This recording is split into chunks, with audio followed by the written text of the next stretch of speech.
กายานุปัสสนาสติปัฏฐานที่ตั้งแห่งการเจริญสติคือการตามระลึกรู้ซึ่งกายที่ตั้งแห่งการเจริญสติคือการตามระลึกรู้ซึ่งเวทนาที่ตั้งแห่งการเจริญสติคือการตามระลึกรู้อาการของจิต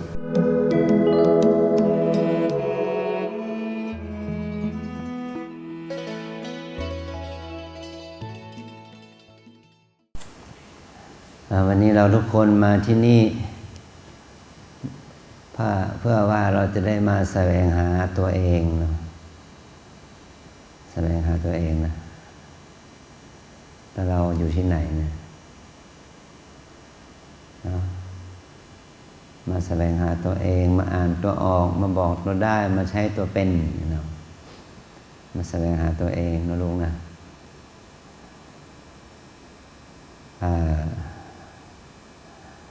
คำว่าตนเป็นภาษาสมมุติสัจจะโดยความหมายก็คือว่าเป็นชายเป็นหญิงอย่างที่เป็นเนี่ยนะนายนั้นนางสาวนี่นั่นแหละนะ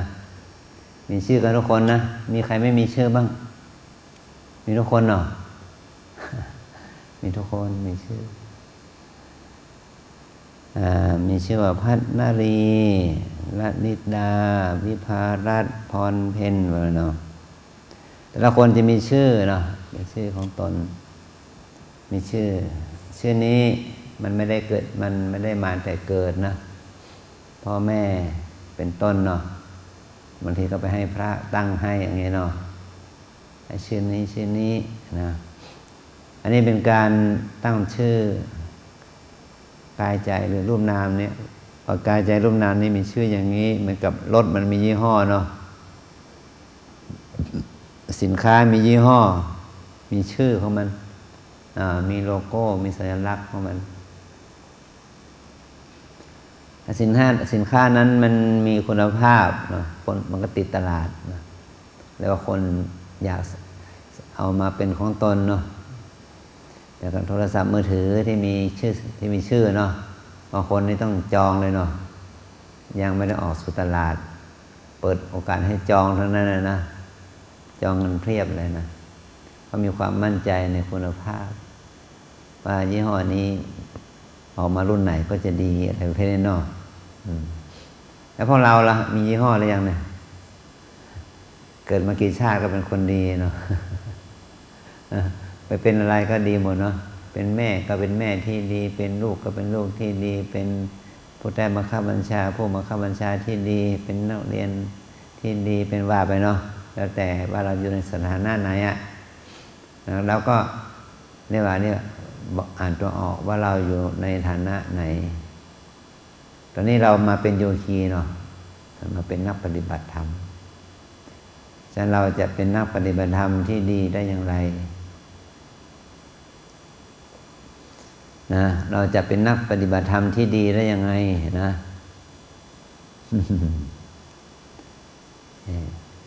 นักปฏิบัติธรรมที่ดีเนาะนักปฏิบัติธรรมที่ดีไม่ใช่ว่ามีความสุขความสบายไม่ใช่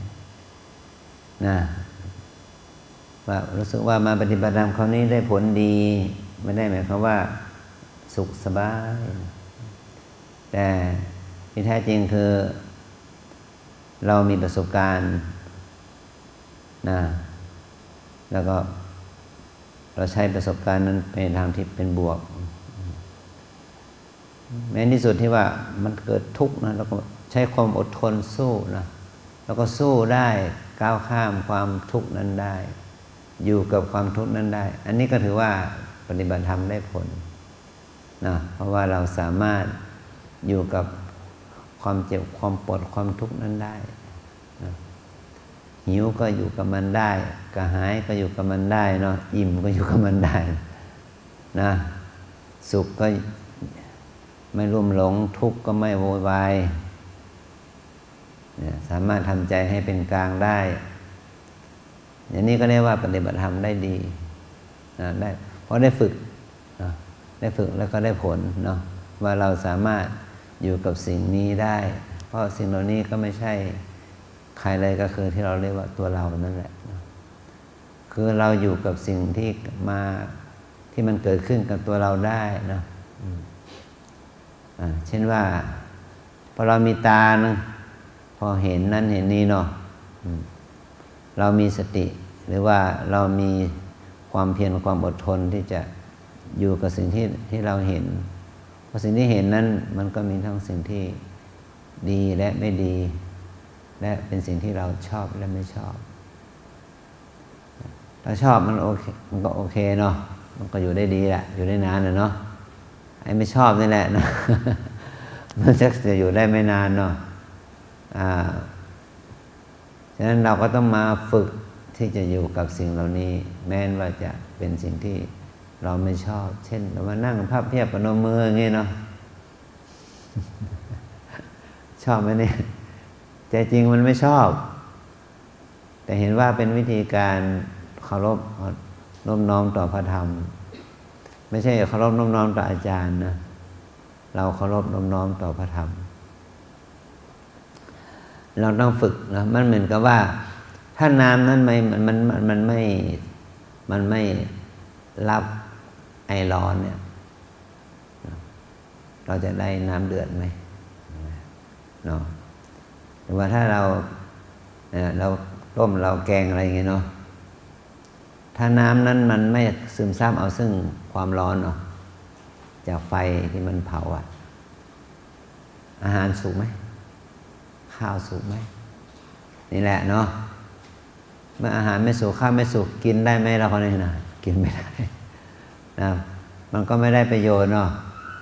นี่ไม่ได้ประโยชน์อย่างเงี้ยนะนี่เปรียบเทียบนะเรามาปฏิบัติธรรมนี่ก็ต้องมาซึมซับเอาคุณความดีเข้านะสิ่งที่เราเรียกว่าความดีก็แล้วกันมันเหมือนกับว่าเราเนี่ยมีกล้ามเนื้อแขนเนาะถ้าเราไม่ออกกำลังแขนเนี่ยมันก็ไม่แกร่งเนาะเรามีกล้ามเนื้อขาเราไม่ออกกำลังขามันก็ไม่แกร่งนะเนี่ยก็นักกีฬาที่เขาแกร่งกว่าเราเพราะอะไรเพราะเขาใช้เขาใช้เนี่ยเขามีเทคนิคการใช้ถึงกันแล้วว่าวิทยาศาสตร์การกีฬา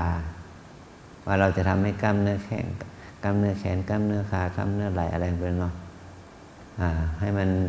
มีความแกร่งมีความเหนียวมีความยืดหยุ่นนะ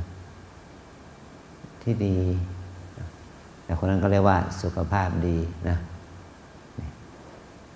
มันต้องใช้มันนะถ้าไม่ใช้มันก็จะมันจะอ่อนแอลงแต่ถ้าใช้มันจะแข็งแกร่งขึ้นมันอยู่ที่เราจะใช้หรือไม่ใช้ถ้าเราขี้เกียจใช้เนาะมันจะอ่อนแอลงแต่ถ้าเราขยันใช้ก็จะแข็งแกร่งขึ้นนะแต่ถ้าใช้เป็นมันโหลดมากเกินไปเนาะมันก็วีกที่มันก็เหนื่อยล้านะเนาะให้พอเหมาะพอดีเนาะก็ให้มันพอเหมาะพอดีใช้ให้มันพอสมดุลนี่มันก็มีความสมดุลนะฉะนั้นการมาเป็นนักปฏิบัติการที่เรามาปฏิบัติธรรมคำว่าปฏิบัติธรรมก็คือต้องต่างกันว่าธรรมคืออะไรในปฏิบัติก็คือการกระทำแต่ว่าธรรมคืออะไรเราต้องตอบคำถามนี้ให้ได้ก่อนว่าธรรมะที่เราที่มาปฏิบัติธรรมไม่เนาะต้องถามว่าธรรมะหรือธรรมนั่นคืออะไรอะไรคือธรรมของเรานะทรหารรอเรือ2 ตัวมอม้าสิเนาะธรรมเนาะหรือว่าทรหารไม่อาหารอากาศมอม้า2 ตัวธรรมะอันนี้มันเป็นแค่ภาษาหรือชื่อเนาะเป็นภาษาแต่ปฏิบัติธรรมในความหมายของเราเนี่ยนะคำว่าธรรมคืออะไรมันก็จะมีพระองค์ก็ทรงชี้ให้รู้จักธรรมให้อะไรคือธรรมรูปธรรมคือกายบางทีเราก็เรียกว่ารูปขันธ์รูปธรรมก็คือกายมีไหมกายมีไหมกายคืออะไรอีกเนาะกายคือสิ่งที่ประชุมลงหรือรวมตัวของธาตุ4ธาตุดินน้ำไฟลมเนี่ยนะธาตุดินน้ำไฟลมมันรวมตัวกันมันก็กลายเป็น แต่ถ้าเป็นภาษาทางโลกทางวิทยาศาสตร์ก็เรียกว่าเป็นประจุเป็นเซลล์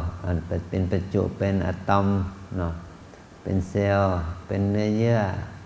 เป็นอวัยวะสุดท้ายก็เป็นอะไรเป็นผู้ชายผู้หญิงนี่แหละเป็นคนเป็นสัตว์เนี่ยเห็นไหมที่เราเรียกว่าคนสัตว์เนาะฉะนั้นมันก็เริ่มที่จะประจุเนาะมีประจุของพลังงานรวมตัวกันเป็นกลายเป็นอะตอมเลยเนาะเนี่ยกลายเป็นอะตอมกลายเป็น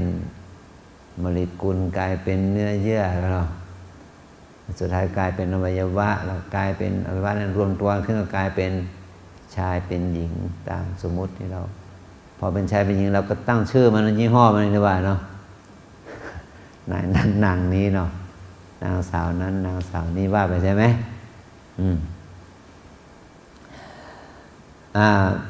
ถ้ามันเป็นปรากฏการณ์ของประจุเ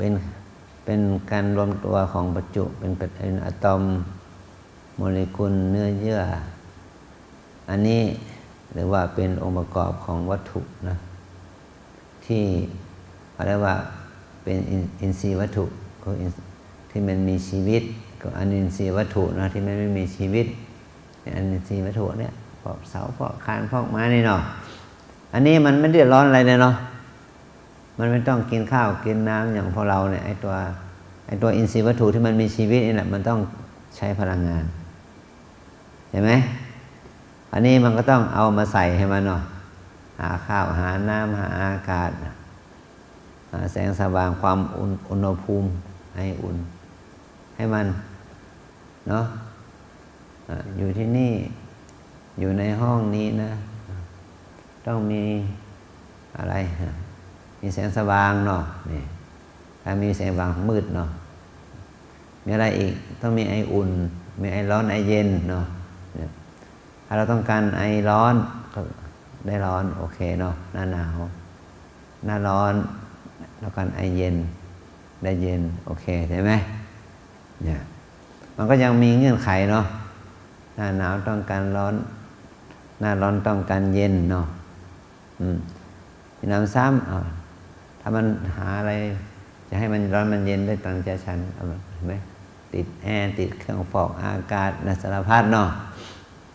มันจึงสามารถอยู่ได้เพราะอะไรมาซัพพอร์ตอะไรเนี่ยมาซัพพอร์ตคำว่าคนนี่แหละ ใช่ไหมมาซัพพอร์ตคำว่ามนุษย์นี่แหละเนาะถ้ามันมีแต่เสา20-30 ต้นนี่มันเดือดร้อนไหมมันไม่เดือดร้อนเพราะเมื่อ5 ปีก่อนน้น5 ปี 7 ปีก่อนนั้นมันอยู่จมอยู่ใต้ดินน่ะจมอยู่ในดินเลยเนี่ยขุดขึ้นมาขุดเอาดินขุดออกเนาะขุดดินออกจนกลายเป็นห้องโล่งเลยเนาะเนี่ยมันจึงมีห้องนี้ให้เราใช้นี่นะแต่ก่อนมันก็คือดินทั้งนั้นเลยนี่ถึงคานเลยเนี่ยขนดินออกกี่ตะละกี่คิวเนี่ยลองคิดดูสิมันถึงจะมีห้องว่างให้เราใช้นะกลับมาหาเรื่องของเราด้วยว่าแล้วตัวเราล่ะที่เป็นตัวเป็นตนขึ้นมาเนี่ยกินข้าวมากี่มื้อกินน้ำมากี่ลิตรหายใจกี่ครั้งพอจะนับได้ไหมนี่ไม่ได้นับเนาะถ้ากินข้าวกี่มื้อเอาอนุมานเลยเนาะวันละ3 มื้อ365 วันก็เอา3 คูณเข้าไปเนาะปีหนึ่งกินกี่มื้อคิดว่า339ก็ประมาณ1,000 กว่ามื้อเนาะคิดว่า1,000 กว่ามื้อเนาะอนุมานนะ1,000 กว่ามื้อเอา1,000 มื้อต่อปีถ้า10 ปีละก็เป็น10,000 มื้อนะ10 ปี10,000 มื้อนะถ้า50 ปีละ50,000 มื้อเนาะ50 ปีเนาะเอาประมาณ50 ปีกันเนาะ50 ปี50,000 มื้อถ้ามื้อละเท่าไหร่10 บาทพอกินไหม ไม่พอกิน50 บาทพอกินไหมอาจจะพออยู่เนาะถ้าพิเศษหน่อยก็เอาปฏิตะราคากลางมื้อละ100 50,000 คูณร้อยเข้าไปอะไร5 ล้านอายุ50 ปีนะค่ากินหมดไปเท่าไหร่5 ล้านเปลืองไหมเนี่ย ถ้าเรามาคิดอย่างนี้จะเห็นว่าพวกเรานี่เป็นนักเผานักผลาญเนาะนักเผานักผลาญนะโอ้โหนะทำลายธรรมชาติไม่ใช่น้อยใช่ไหมถ้าคิดเป็นสัตว์เนี่ยว่าปลากี่ตัวปูกี่ตัวกุ้งกี่ตัวหอยกี่ตัวเนาะเป็นไก่กี่ตัวเอาอะไรไหมโอ้โหนะเห็นไหมมหาศาลเนาะนี่คิดราคากลางนะ ไม่พวกบางพวกที่ว่าไฮคลาสเนาะหรูหราเข้าไปอีกใช่ไหมเนี่ยแล้วมันสักเท่าไหร่ลูกนะอย่างนี้เป็นต้นนะเมื่อเราค่อยๆใช้นี่ใครว่าเรายากจนเนาะจนที่ไหนเนาะกินไปตั้ง5 ล้านน่ะ เห็นไหมไม่เบาเลยเนาะรวยพอสมควรนะเนี่ยค่ากินหมดไปตั้ง5 ล้าน50 ปีหรอแต่เอาทุกคนมาเฉลี่ยนี่เนาะอย่างที่ว่าเนี่ยนี่คือเอามาเฉลี่ยนะแต่ถ้าคนไทยสมมติมี50 ล้านถ้ารวมกับนักท่องเที่ยวเนาะคิดว่า100 ล้าน100 ล้านเนาะ100 ล้านเนี่ยมันจะหมดไปเท่าไหร่เนี่ยเนาะ100คูณเข้าไปอีก5 ล้านก็50 ล้าน500 ล้านว่าเป็นระยะเอาเองเนาะนี่คิดเป็นรายบุคคลนะแล้วมันกี่เนาะมันกี่คนกี่วันกี่เดือนกี่ปีไปเองเนาะโอ้เยอะแยะนี่คือภาระเนาะภาระในการสร้างอะไรสร้างร่างกายนี้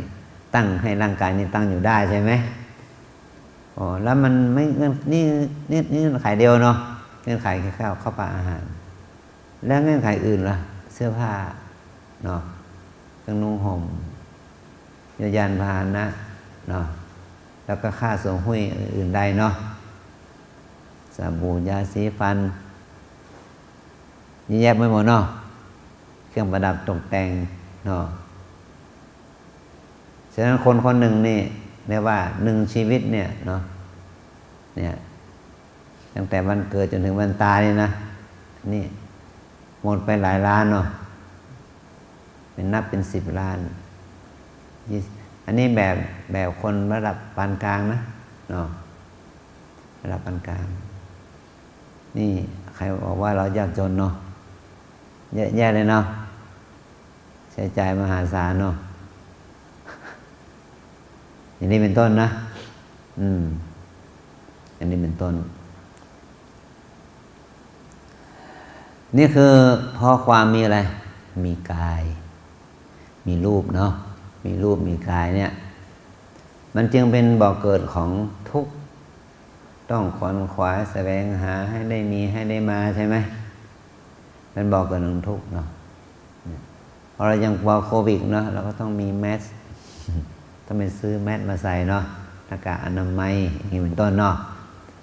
หมดไปเท่าไหร่ราคาแมสเนี่ยตั้งแต่เม็ดใบแรกเนาะเม็ดผ้าจนถึงเม็ดปัจจุบันหมดไปเท่าไหร่ราคาค่าแมส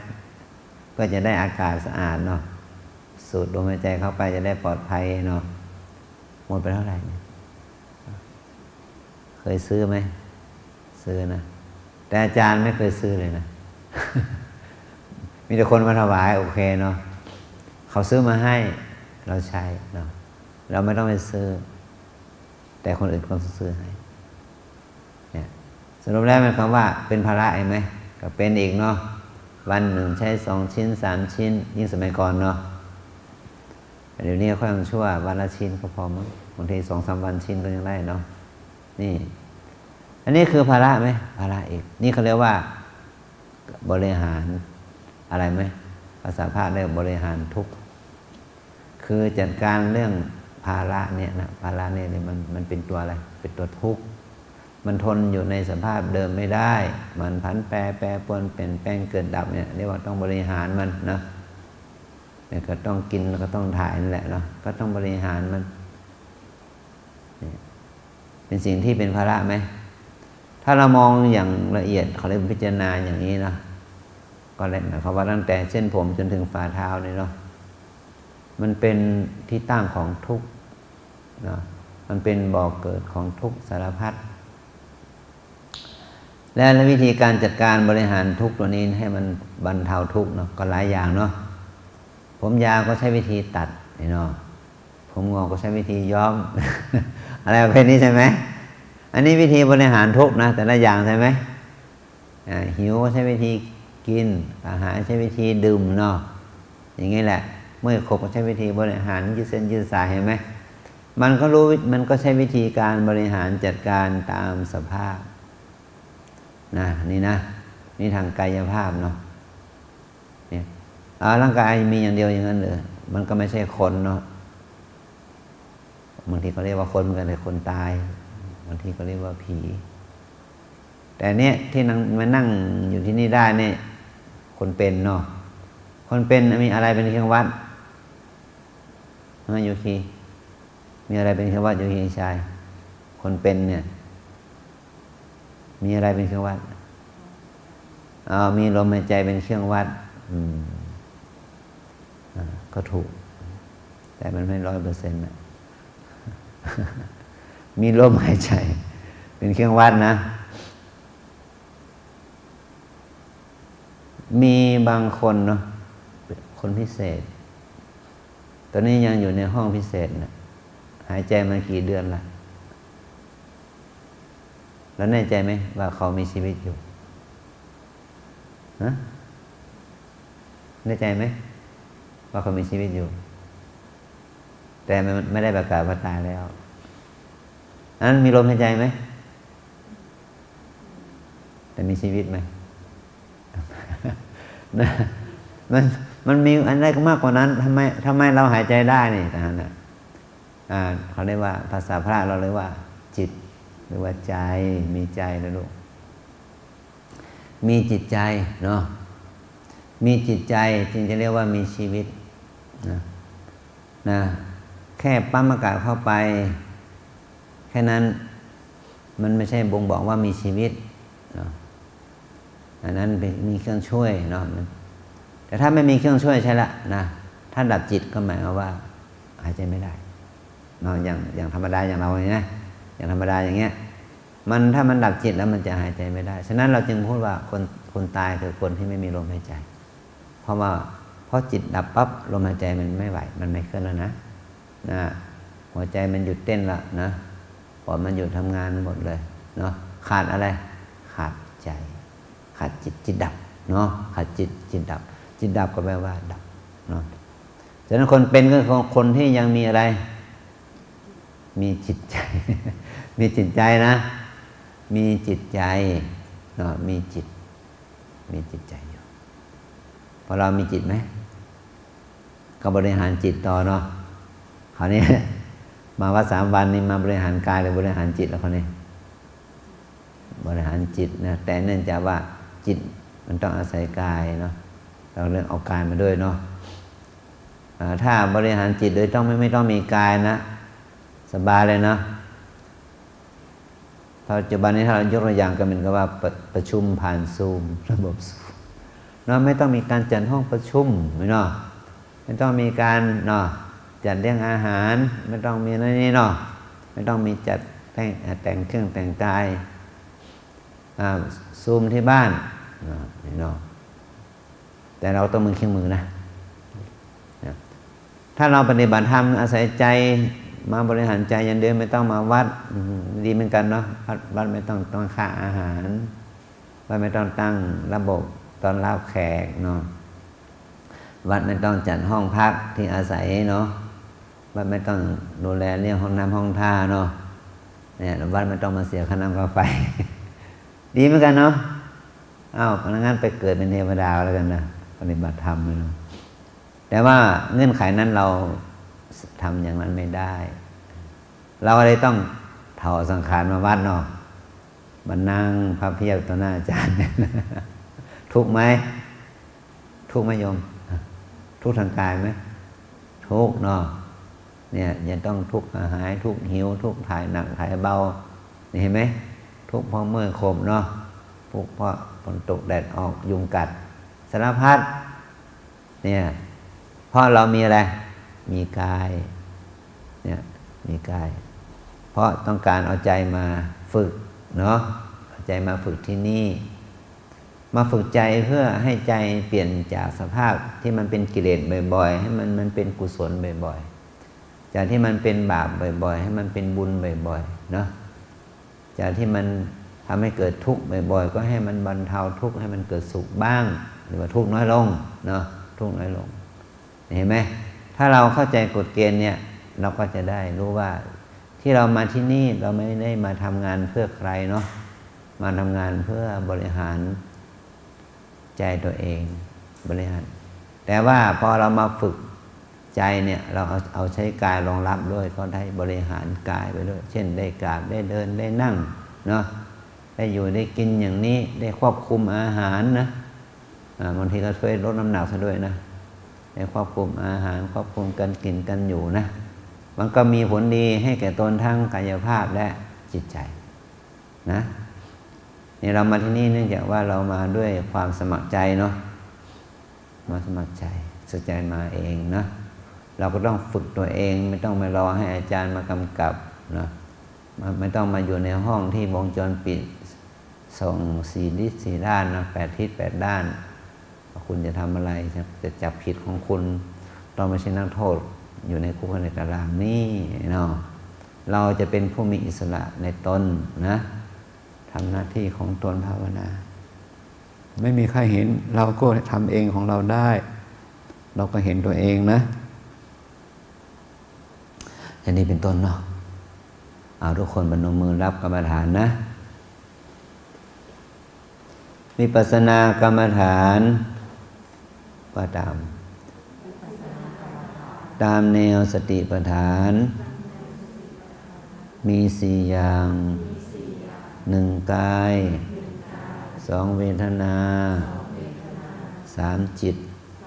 4 ธรรมวิปัสสนากรรมฐานตามแนวสติปัฏฐานมี4 อย่าง1 กาย2 เวทนา3 จิต4 ธรรม1 กาย2 เวทนา3 จิต4 ธรรมวิปัสสนากรรมฐานตามแนวสติปัฏฐานมี4 อย่าง1 กาย2 เวทนา3 จิต4 ธรรม1 กาย2 เวทนา3 จิต4 ธรรมกรรมฐานมี4 ตัวนี้นะกายเวทนาจิตธรรมนะเราจะเอากายมาเป็นที่ตั้งของสติตั้งแต่การกราบ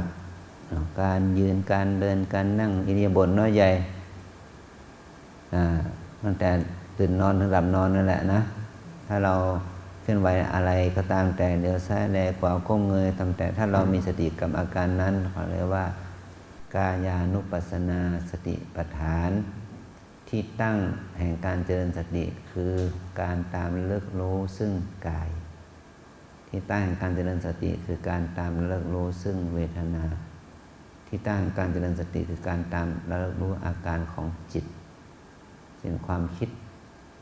นั้นคิดนี้ฟุ้งซ่านลบกดหลงเนาะ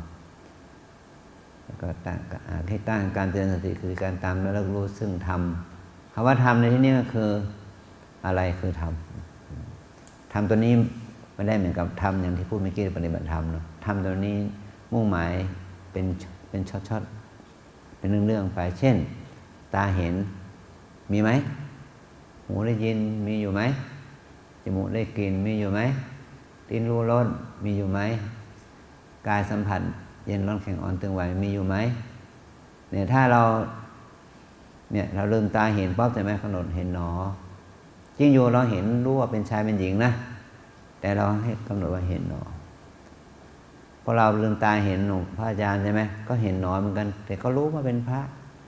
เห็นหนอรู้ว่าเป็นพุทธรูปนะเห็นหนอรู้ว่ามันเป็นดอกไม้อะไรอย่างเงี้ยเนาะแต่ให้กำหนดว่าเห็นหนอฝึกเห็นหนอเนาะถ้าเป็นเสียงก็ได้ยินหนอจะเป็นเสียงคนเสียงสัตว์จิ้งจกตุ๊กแกเนาะเสียงเครื่องยนต์กลไกเสียงการทำงานต่างๆแต่เนาะที่มันเกิดเสียงขึ้นมาก็ได้ยินหนอถ้าเสียงแบบนี้ต้องบอกว่าฟังหนอนะต้องฟังหนอนะตั้งใจฟังเนาะฟังหนอเนี่ยได้ยินหนอฟังหนอนะตั้งใจถ้าไม่เขาตั้งใจฟังหนอนะได้กินก็กินหนอไปหอมเหม็นก็ตามเนาะได้รสเปรี้ยวหวานมันเค็มขมฝาดรสหนออร่อยไม่อร่อยก็ตามก็รสหนอนะต่อไปถ้าลงสู่ใจเนาะชอบใจหนอไม่ชอบใจหนอมีไหมฟุ้งซ่านหนอรำคาญหนอสงสัยอันนี้เขาเรียกว่าธรรมนะสภาพธรรมที่มันเกิดขึ้นมันเป็นผลสืบเนื่องกันไปตามกระแสของอารมณ์ที่มากระทบที่ตาหูจมูกลิ้นกายแล้วก็สู่ใจนะแต่ใจนั้นยังมีความรู้พิเศษนะมันยังเอาความคิดเอาความฟุ้งเอาความจำในอดีตเมื่อวานนี้เดือนที่แล้วปีที่แล้ว10 ปีที่แล้ว20 ปีที่แล้วเอามาคิดได้อีกเนาะคิดหนอเนาะฟุ้งหนอไปตามกระแสอารมณ์เหล่านั้นเลยนะแล้วก็ตัดมันไปหันมาอยู่กับปัจจุบันอย่างนี้นะอันนี้เขาเรียกว่าเป็นการเจริญสติในชีวิตประจำวันเนาะมีอยู่แล้วในชีวิตประจำวัน แต่เราไม่ได้เอามาใช้เราก็เลยเอาตัวเราเองนี่แหละเข้ามาฝึกปฏิบัติมาฝึกให้เกิดทักษะนั่นแหละเนาะเมื่อเราฝึกให้มันเกิดทักษะความชำนาญแล้วเนี่ยเราก็เอาไปใช้ในชีวิตประจำวันเนาะที่บ้านรีดเสื้อก็รีดหนอรีดผ้าก็รีดหนอซักผ้าก็ซักหนอเนาะเช็ดถูก็เช็ดหนอถูหนอไปเลยเนาะตัดหนอวางหนอยกหนอมีไหมทั้งวันน่ะที่บ้านมีไหมมีแต่เราไม่มีสติธรรมมันกลายเป็นการกระทำเป็นอัตโนมัติแต่มันไม่มีสติสัมปชัญญะในเชิงตั้งใจทำในลักษณะที่เป็นคุณเป็นบุญทำด้วยจิตที่เป็นบุญมันไม่ค่อยมีนะทำให้ฉะนั้นเราก็ต้องมาฝึกนะให้จิตเคลื่อนไหวให้มันเป็นบุญแทนความโกรธโลภหลงอ่ะเพราะเราอยู่ข้างนอกมันจะทำไปตามกระแสอารมณ์เสียมากกว่าเนาะแต่อารมณ์เผลอไผเนาะคิดนึกฟุ้งซ่านโลภโกรธหลงทำไปตามนั้นแหละใช่ไหมทำไปบ่นไปด่าไปสารพัดใช่ไหมฉับแช่งไป จริงไหมเนาะมันก็เลยไม่ได้บุญได้กุศลได้ควรน่ะมันมีแต่กระแสกิเลสเนาะบางทีก็ทำนะเช่นเอาซักผ้าให้ลูกเนาะด่าลูกอย่างนั้นนะมันไม่ดูแลไม่เอาใจใส่ดูสิสกปรกรกลงล้างสารพัดเนาะแต่บนไปก็ซักไปเลยเนาะ อย่างพ่อแม่ซักผ้าให้ลูกเนาะเส้นไม่สะอาดได้เนาะบางทีก็ด่าไปถึงครูเนาะด่าไปถึงโรงเรียนนู่นนะบ่นอย่างนั้นนะไม่เอาใจใส่ดูแลเด็กไม่รู้สิอะไรเนาะแต่ก็ซักจนได้เนาะสร้างให้ก็มาเช็ดมาเอามารีดอีกเนาะก็บ่นอีกแล้วเนาะเก็บก็บ่นเนาะซักก็บ่นรีดก็บ่นเก็บก็บ่นเนาะพอเด็กเอาไปใช้ก็บ่นอีกนะใช้ให้นั้นระวังหน่อยนะด่าจนถึงปากประตูบ้านจนขึ้นประตูรถมันเนาะเห็นไหมมันไม่ได้ความดีงามขึ้นมาใจอ่ะแต่ถ้าเราตรงข้ามเนาะทำได้มีสติเนาะไม่บ่นละเนาะเช็ดไปถูไปล้างไปสับไปมีสติคิดเสียว่าถ้าเขาไม่เป็นอย่างนี้ถ้าเราไม่เป็นอย่างนี้มันก็ไม่ได้ฝึกนะอันนี้ฝึกเอาบุญอย่างนี้เป็นต้นนะนี่ยกตัวอย่างเฉยนะกินน้อยนอนน้อยพูดน้อยปฏิบัติให้มากเนาะถ้าเป็นคนใหม่ก็เดิน15นะ15นะคนเก่าก็20-30 นาทีนะวันหนึ่งมี24 ชั่วโมงพยายามทำการเดินจงกรมนั่งสมาธินี่ให้มันได้6 ชั่วโมงขึ้นไปนะแต่วันนี้วันแรกคงไม่ได้แล้วแต่ให้มันต่อเนื่องก็แล้วกันเนาะทำให้ดีทำให้มากนะลูกนะเรามาทำหน้าที่